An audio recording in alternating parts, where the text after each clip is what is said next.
Good afternoon. Welcome to yet another conversation of the Chiromo Hospital Group live conversation. We are, excited to be doing this again. I'm also particularly excited because we're already halfway through the year. Imagine that, just like that. Today I'm joined by a wonderful guest and friend and a mental health advocate who's been doing a lot of amazing work and projects where mental health and mental wellness is concerned. And I'm going to invite him to tell us more about himself. Karibu sana, Felix. Thank you so much, Gadoni and Chiromo Hospital Group at large, and everyone who is watching us from wherever you are. My name is Felix Ramil, and I'm currently working with G4G Africa, a mental health organization, non-governmental organization that is based in Mombasa County, that is dealing mostly with the survivors of GBV, and also I work with other like-minded organizations and individuals to preach this gospel around mental health, especially to the youth and young people. So I'm honored to be here today as we mark the Men's Mental Health Month, and also to share my insights concerning today's topic. Thank you. All right. Thank you. And I'm really great to be having this conversation with you. If you're watching this conversation online, or if you catch this conversation later, the topic today is on society and peer pressure in men. We just finished having a fantastic conversation on Twitter, which is our Mindful Monday that happened on Monday. You can also catch more about this topic there.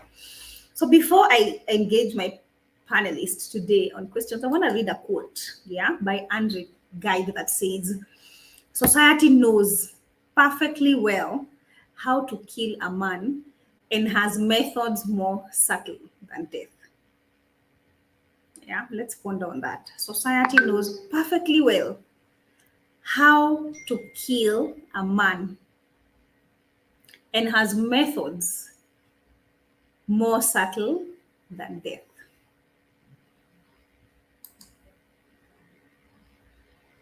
Starting just from listening to that quote, Felix, what does that mean to you? First of all, do you agree with that statement that society has actually more subtle ways to kill a man, than death, or not?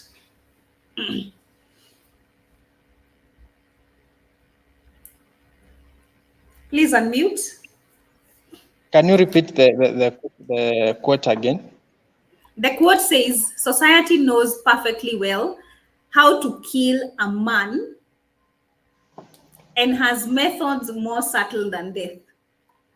So society knows perfectly well how to kill a man and has more subtle methods than death. I think it's true to some point, because when you move around to our communities and societies, you find most of the people are affected and those who are pushed to the corner by the society and the norms that have been set by the society are the men. And these are some of the issues that are able to kill the man very easily and Correct. push him to the corner to a point whereby he is overwhelmed by what the society has placed on him. Yeah, I like that, because when I was thinking about this conversation and basically just men in general, that quote came to mind. And the more I read it, the more I realized, this is true. As a society, we've said men should be strong. As a society, we've said that asking for help is weakness. As a society, we are saying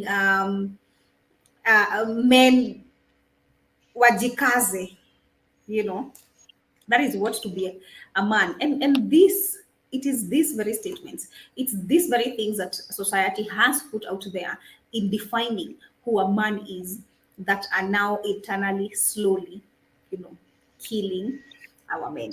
Yeah, maybe not initially physical death, but also all the way from the inside. Welcome, Dr. Kigamwa.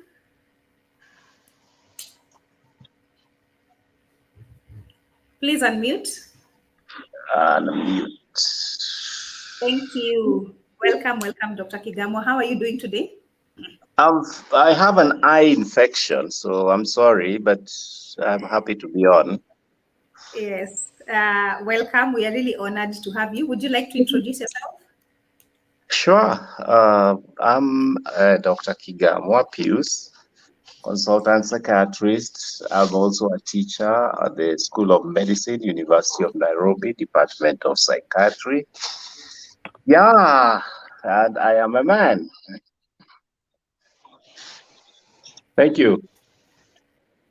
Our conversation today is on society and peer pressure. So I was just reading a quote, and I would like to hear your thoughts in regards to whether you agree with it or not. Yeah. Okay.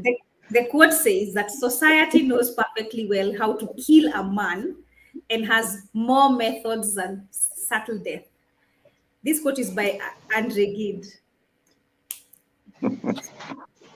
That's an interesting quote. Yes. Um, Comments. Well, a man is, like they say, a rat. There are more. There are many ways of killing a rat. Mm-hmm. But I think when you think about men and the way they project themselves, their personalities, they tend to be individuals who want to display a certain level of dominance, a certain level of independence, Mm-hmm. and a certain level of fulfillment and actualization. Mm-hmm. So, if you want to kill a man, those are the exact areas you should hit. Society then would be saying, oh, okay, you think you're so fulfilled. There are other things you could be doing better. You think you are independent, you're financially independent, you're capable of running your own affairs. Uh, Again, those are the areas that you'd the dominance part. You display dominance by being actualized professionally, financially, in terms of your family, in terms of things that you have achieved. So these are all areas that if they start to suffer, then a man starts to feel like they have not really done as well as they should. Mm. Thank you. Thank you for sharing those great insights, Dr. Kigamwa. You know, I'm also wondering the fact that society also dictates how a man should behave. You know, so what you're saying is that internally, a man already feels they need dominance, independence, fulfillment, actualization. And then we as a society, we are saying that in line with that, a man has to behave in a certain way. They have to be strong, they have to be macho, not show any forms of weakness.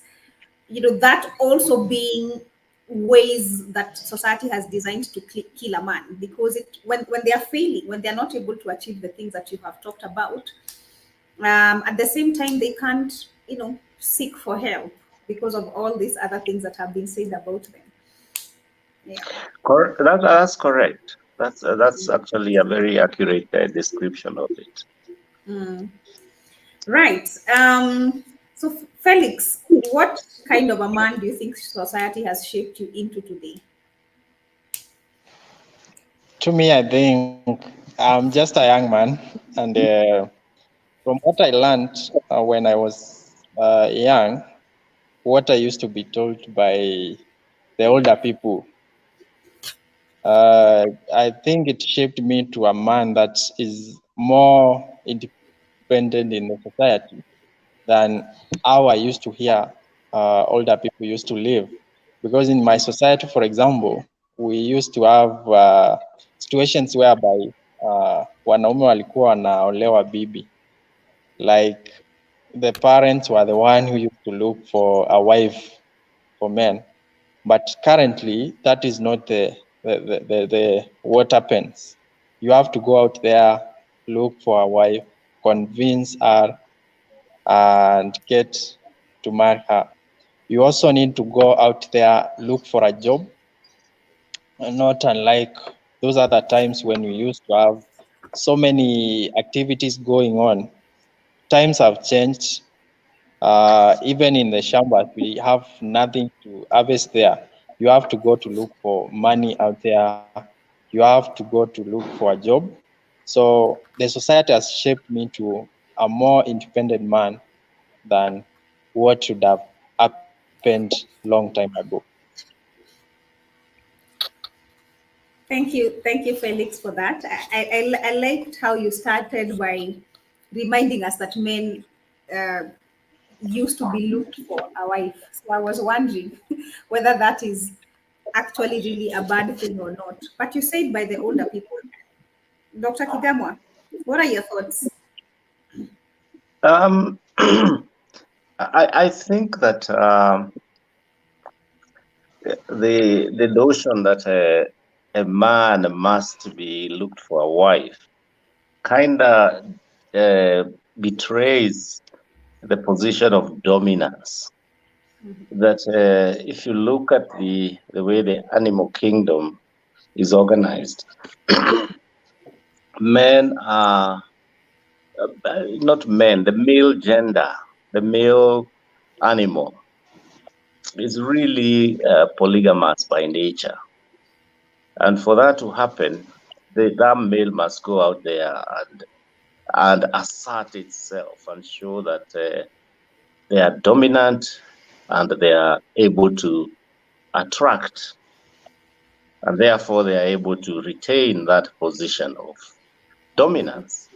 And society judged men by number of wives and children they had, and this has kind of carried on, has evolved genetically.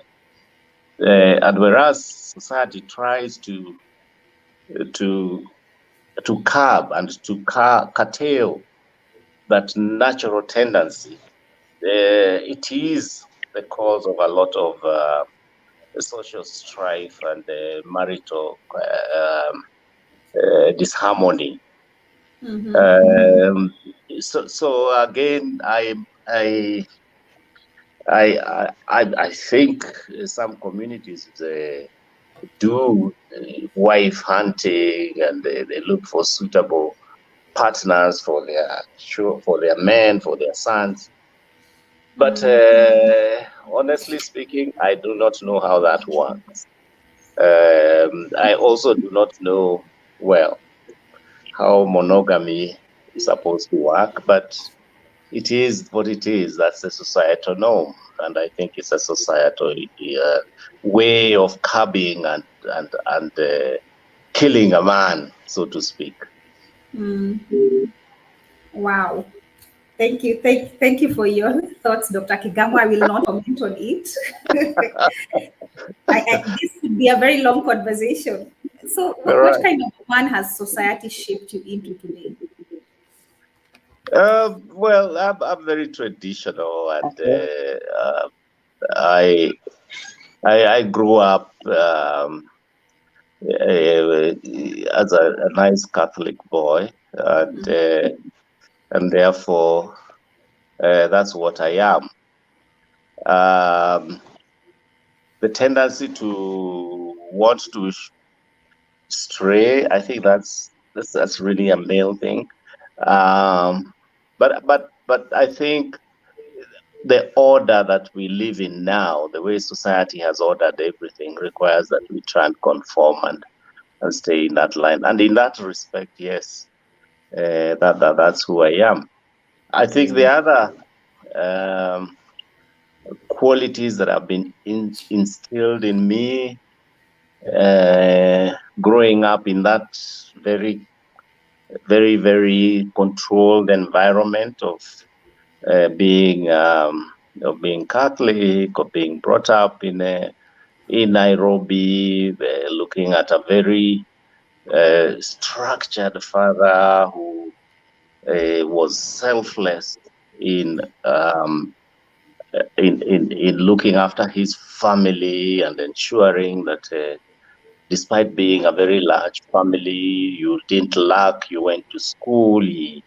That builds character in you. It makes you want to emulate and to maybe even outdo uh, um, that figure, that father that is bringing you up. So that has shaped me, has has um, has instilled certain qualities in my personality as an individual. Yeah. Thank you, Dr. Ari. Please allow me, for the sake of our viewers and anybody who is going to see this conversation after, I'm just the society today is different in terms of um, I like what you specifically said, that because you grew up in a strict environment, and you grew up in a strict in environment, and you are able to see a selfless father, and that has contributed to who you are in terms of you being able to emulate behavior and get some of the qualities. So what is it that maybe we can tell young men growing up today who do not have that father figure in their home environment, um, and would still want to, emulate maybe good behavior and qualities, and just be a man of substance, for lack of better words? What is it that you would tell them? Well, I'd say to them, look, life is not easy. Nothing good come out of no hard work, no selflessness. Um, yeah, you garbage in, garbage out. You put in sacrifice, you have a value system, you will become that person that you want to be. There are no shortcuts. There are very, very few people who are born with a silver spoon in their mouths. But truly, if you want to achieve, if you want to become those, like the people that you might admire as a young person, there is hard work ahead of you. You must have a value system. You must be principled. Try to emulate the ways of people that you see selflessly working hard and sacrificing themselves. Um, there will be a reward at the end of it. Thank you, Dr. Ari, for that. I feel like that is very, very important for people to hear, because there's the assumption that some people um, have it better, or because you grew up with a father who you can emulate, you're better advantaged. Maybe that could be true or not, but I like the emphasis that life is not simple, and we still go back to a point of intentionality. If you truly, truly want to be a certain way, then you can also look for people in society who you can emulate. You must have a value system. You must have your own principles, and those are things that you will need to intentionally work on progressively.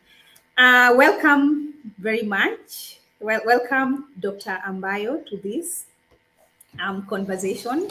I am getting happier as more panelists come in today. Dr. Ambayo is a lecturer and chair, chairman, Department of Psychiatry, Mount Kenya University. How are you doing today, Dr. Ari? I am fine. I'm at Kenya Methodist University, not Mount Kenya. Kenya Kenya Methodist Methodist University. University. Yes, not Mount Kenya. Yeah, Apologies I'm for that. fine. Yeah, sorry. I could not enter in time because of the app which I was trying to use was not allowing me in, but I've been assisted and I'm now joined. Mm.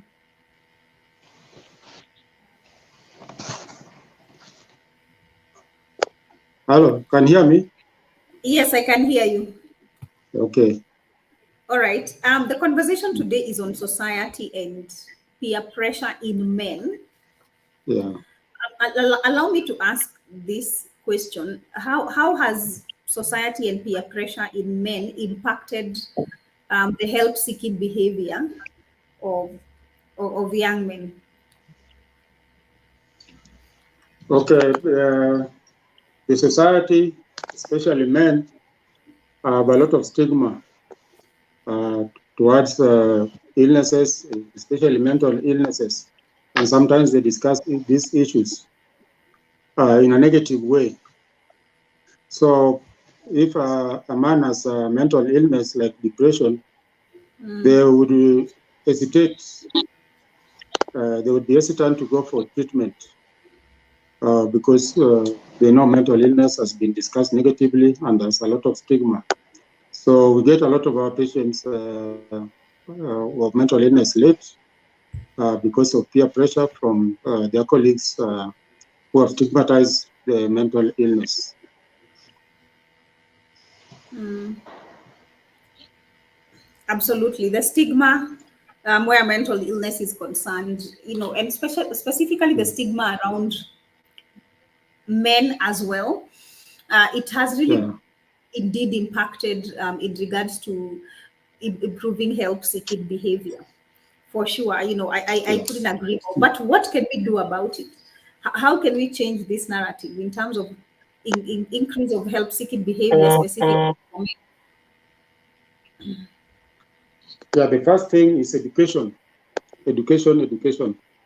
If we psychiatrists can volunteer to go to companies, go to churches, and go to other institutions like learning institutions and to teach people about mental illness, the stigma would go down. The stigma is mostly due to ignorance. So education is key.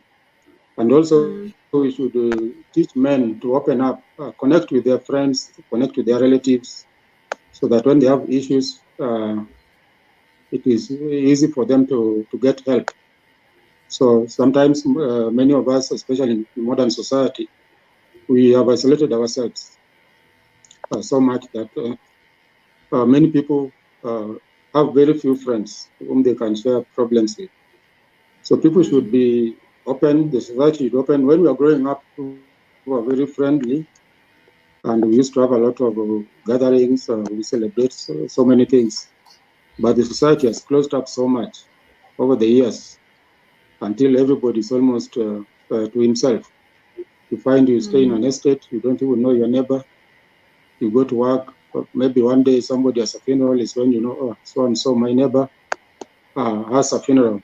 So we need to open up, connect with each other, connect with relatives, connect with friends, so that we can share our problems so openly. Yeah. Thank you so much, Dr. Ambayo, for that. And I couldn't agree with you more. Absolutely, education in every space we are, and that Mm. also begins from our homes. Yeah, Mm. being able to Yes. have open and candid conversation, because Mm. a lot of stigma begins in the home environment. Not, when we say community, who is this community? It's just you and I and the people that around us. So education is key, Yes. just being self-aware. And I like the fact that you brought out connection. We have Mm. really changed as a society uh, Mm. into a space of just me. We are completely isolated. It's just home, work. If you're not there, just home. So we are very, very isolated. And connectedness is key. Absolutely, connectedness is key. Um, Talking about that to Felix, how can men create safe spaces and have open conversation? I wonder as a woman if men have safe spaces enough to be vulnerable, to each other. The same way I can go and cry and feel safe to cry in my group or talk about what happened at work or with my children or with my partner. Are there safe spaces that men are able to create?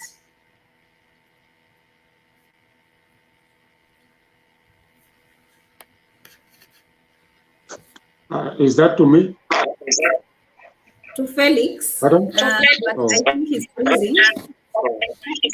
Sorry. I think first of all, before we can even talk about safe spaces out there for men, we ourselves as men, we need to accept that we face these issues and also start by accepting it ourselves and trying to accept that we also need to get help, because we have created a situation whereby we think as men we are not allowed to seek for help. So when you think yourself you are not able to seek for help, or there is no anywhere you can go when you are overwhelmed by issues, then you are also not going to encourage your brother or someone out there to seek help. So first we need to start with ourselves. We need to accept that we are faced by these issues and start by looking at ways in which we ourselves, we can be able to seek for help and also create what we call self-awareness and self-care for ourselves. Then from there now, we can have, well, I think we as men, we meet in very many places. We meet in bars, we meet in hotels, we meet in those functions. And what we talk about, there are things that cannot help us in our growth. We talk about the recent issues that are facing, especially when we meet as men. We are going to talk about politics for almost 3 hours, and we'll come out of the discussion with no a good conclusion. We are just discussing and debating on issues that doesn't even concern ourselves. But in those meetings or in those places where we meet as men, we can also turn them into safe spaces where we can be able to talk about these issues to men. We as men, we create a safe space for ourselves and encourage our brothers, those who are being faced by these issues, to seek help and also enlighten them on the matters and the places where they can be able to get help whenever they are faced by the mental illnesses. So I think, yes, we can create safe spaces for ourselves even before anyone else comes in. So let's utilize the places where we go, those bars we go, let's utilize them in the positive way.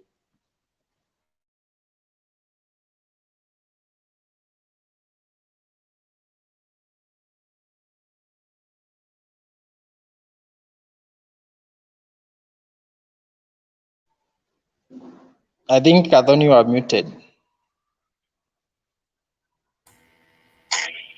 Thank you, Felix, for that. And I agree in regards to being able to create safe spaces for ourselves first before we even go out there. Dr. Kigamo and Dr. Ambayo, what are your thoughts on that? Men creating safe spaces.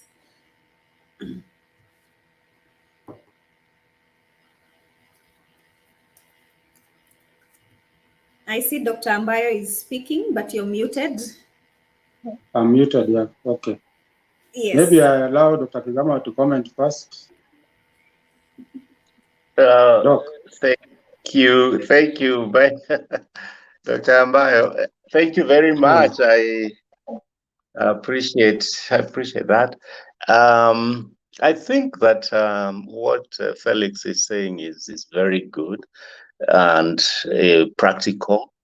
The reality is that the way men are socialized. They are not socialized to share stuff like that with other people or other men. And therefore it's actually very important to be able to create these so-called safe spaces where they can express themselves. I belong to a WhatsApp group that we started for my primary school buddies.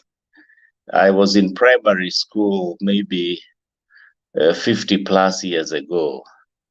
And I find that members of that group are very useful in interaction. There are not many. It's really a small clique of friends that we relate to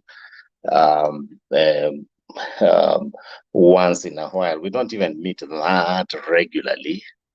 And that's an example. I think outside of those kinds of friendships, we also have within our family setups, cousin groups, where we again meet a little bit more oftenly, more frequently, and again they create an opportunity for that kind of communication. I have seen at my local club where I go to play tennis, I have friends there as well that we meet, we talk, we know each other. There are activities that are organized periodically that kind of draw people together for that sort of thing. In churches as well, I know within the Catholic Church there is such a thing as the men's Catholic Men's Union or something like that, which also provides opportunity for that. My other groups, although they're not purely male, also provide a certain level of opportunity to ventilate some of the things. I think Dr. Ambayo is a member of our our WhatsApp group, our former classmates in the med school. And even within there, although they are females, we do have the opportunity to talk about some male things, and we get feedback from the females who are members, who are our age mates, who resonate with some of the challenges and trials we go through. But like I say, the bottom line is men are not the easiest of animals to open up. They're just wired that way. Maybe they are brought up that way. Maybe the society has deemed them as individuals who should never cry, never talk about their challenges. Thank you. Thank you, Doctor. Yeah, thank you for also bringing that up. I feel that unconsciously we might also begin to put so much pressure on men, just in comparison to being able to share, just saying, why don't you go and share, without recognizing that, men are instinctually not social, sharing about everything that they are going through. But I love the fact that you brought WhatsApp group, because I feel like WhatsApp is the most interactive platform, and that's an avenue that can be used in terms of sharing with other people. Dr. Ambayo, what are your thoughts in safe spaces for men, and where can these safe spaces be found?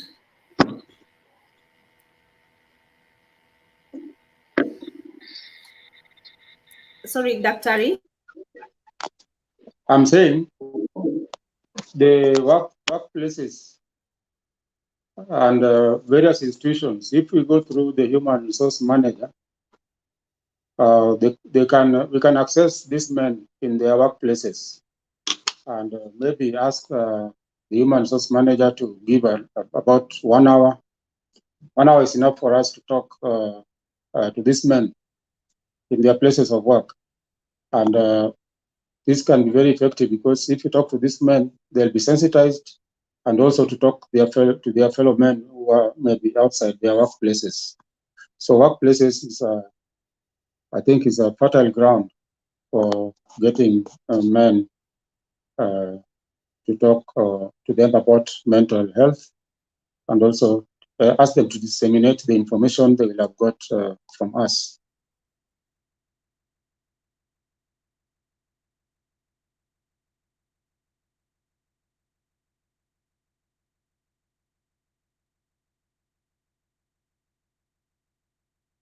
I hope you have heard me.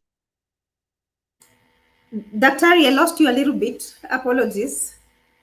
Oh, now I was saying, apart from what Felix and Kigamba has said, we can access men in their workplaces. If we can go through the human resource managers of various institutions, organizations and institutions and companies, then those are fertile grounds for getting access to men. We can educate them. It may take just 1 hour, and we can also ask them to disseminate the same information. Yeah.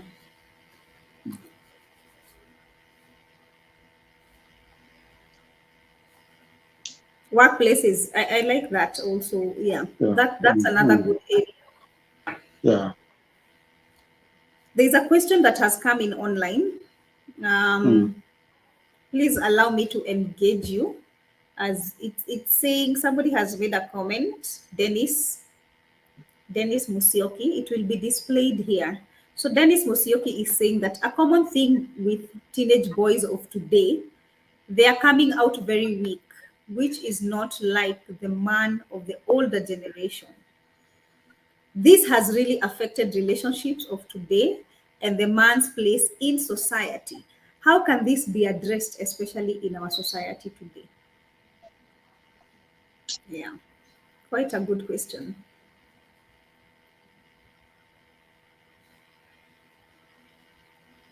How can this be addressed? Yeah, I think he's right.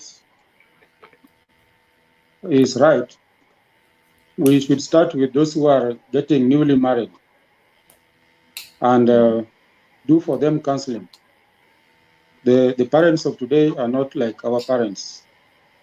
They are very little time for their children, and there's very little connection with the children. The children are left to the maids to bring up, which is not right. So if these newly married parents, young parents, and those who are yet to get married can be educated on bringing up families, they don't have that knowledge, adequate knowledge to bring up children. So the children are brought in a way that the boys are not the boys we used to have. And you can see even that effect has led to a lot of single parents, single ladies. There are so many single parents who are ladies, because the young boys, they befriend the girls and then they make them pregnant and then they take off. So we need to really examine ourselves as a society and put our young men down and educate them. I think that is lacking. Yeah. Thank you. We need to examine ourselves as a society.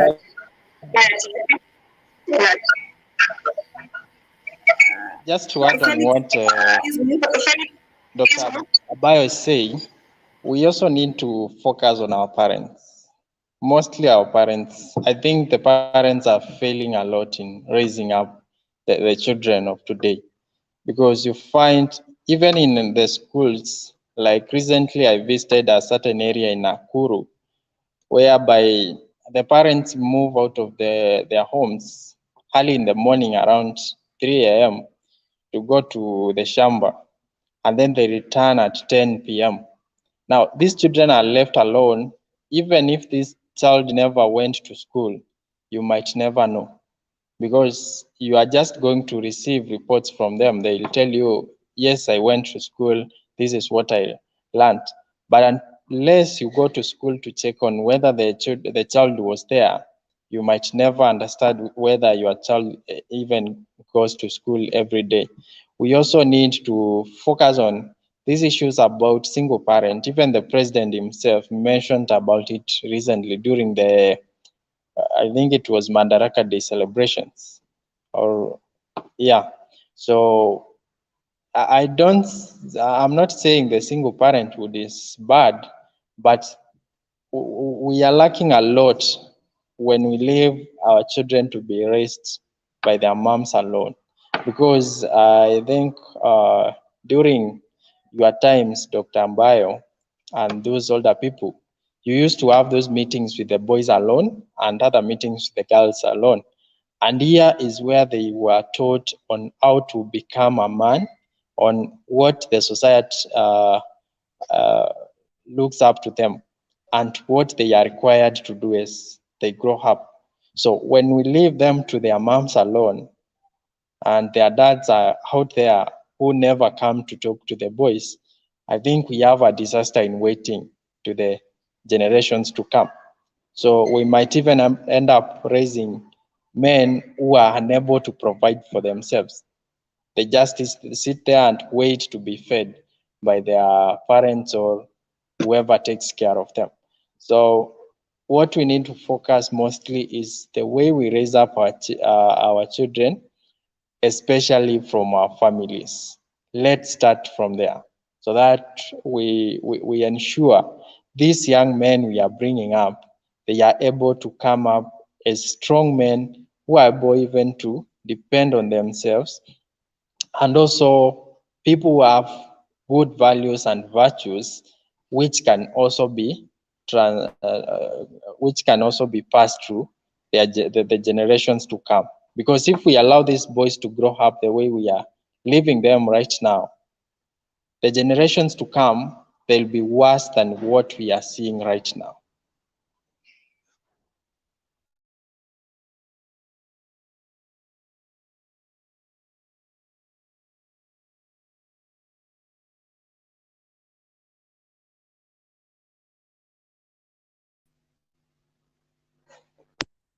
Everyone, I can see Gadoni has just dropped. Apologies for that. I think she has technical challenges, but yeah, just as we are coming to the end of this conversation, I'd like to give a chance to everyone, that's Dr. Pius, Dr. Ambayo, and Felix, to give a parting shot with a special focus on June being Men's Health Month. So we'll start with you, Dr. Kigama. Please go ahead.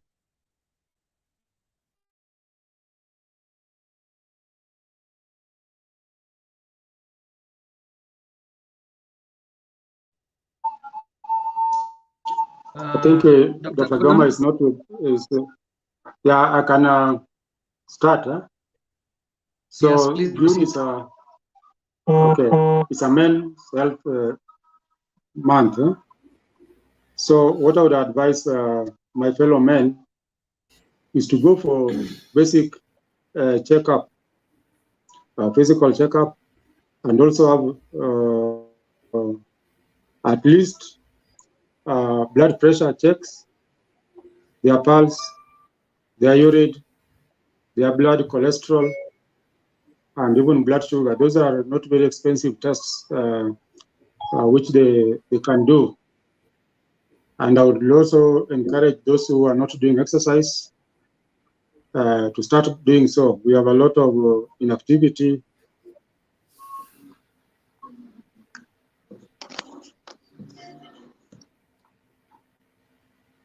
Amongst our men, people don't do exercise, and this has led to it's like hypertension and diabetes. So that is my parting shot to men.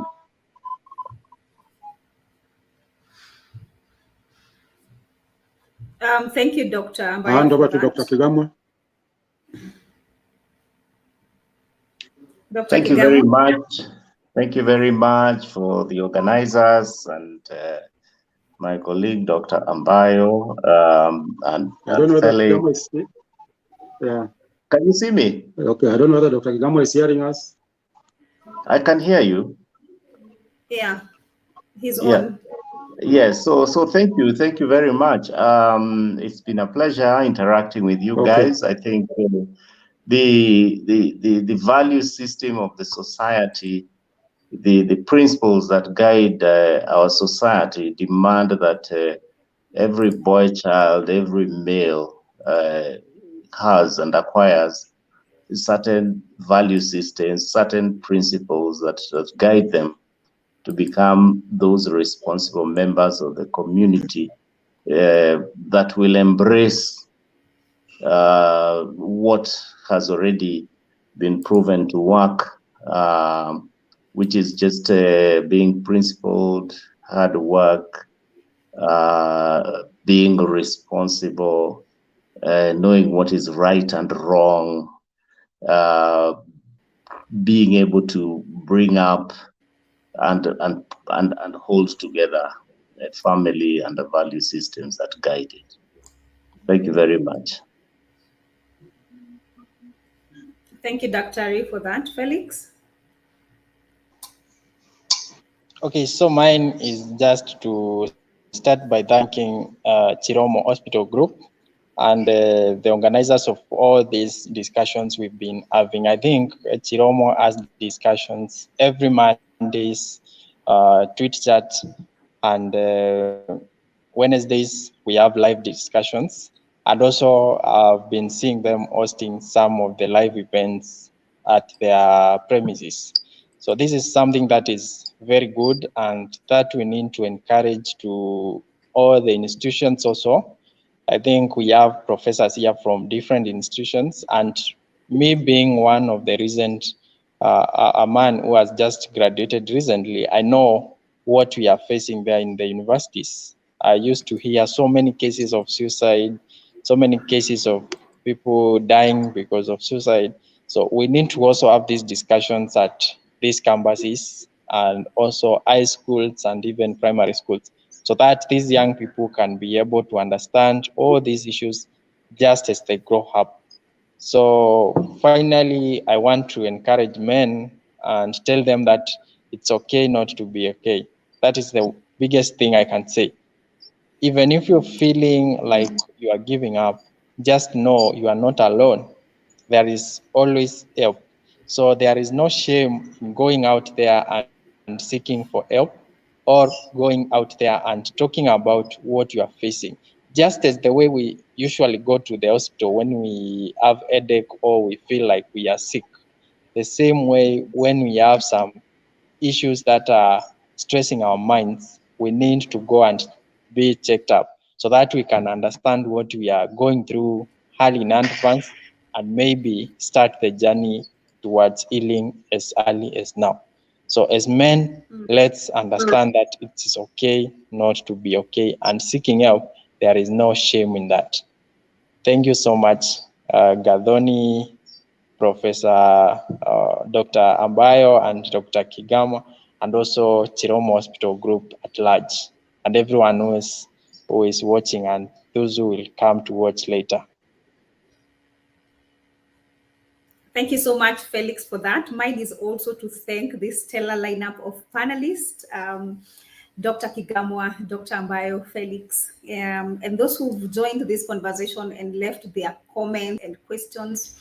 Thank you to all of you. If you find this conversation is done, please feel free to ask questions. We will have them answered still on the chat box. And as we continue with men's mental health, just remember that there is no health without mental health. As Dr. Ambayo has said, take advantage of trying to have the health checkups that are available, and some of them are not even as costly. So do what you can to ensure that you have health checkups And also, as Felix has said, to remember that it's okay not to be okay, and there is no shame in seeking help. And just to reiterate also what Dr. Kigamo has said about intentionality and having a value system. Thank you all and have a great evening and a great end to the week. See you. Tufunguke. Thank you so much. Bye bye.